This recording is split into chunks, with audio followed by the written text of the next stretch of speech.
Nitong nagdaang taon at buwan, hinarap natin ang mga hamon ng kalikasan. Malalakas na bagyo, magkakasunod na lindol, pagputok ng bulkan, at mga pagbaha. Sa gitna nito, naging matibay na sandigan ng bayan ang ating mga military at uniformed personnel o MUP.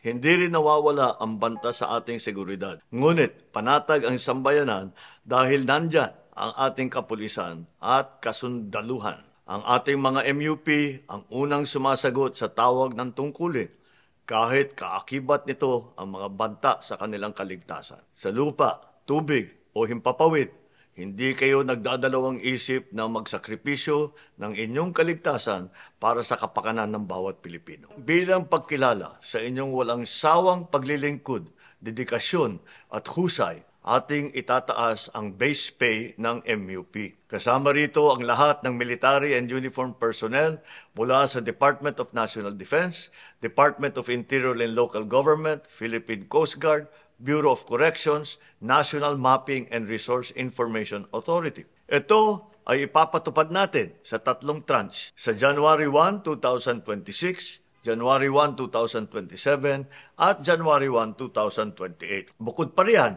simula January 1, 2026, ang subsistence allowance ng lahat ng MUP ay magiging 350 pesos na kada araw. Naniniwala ang administrasyong ito na ang mga nagtatanggol sa bayan ay nararapat ring protektahan ng pamahalaan. Makatarungan sahod at sapat na suporta, ito ang handog ng sambayanan sa ating mga tagapagtanggol. Mabuhay po kayo. Mabuhay ang bagong Pilipinas.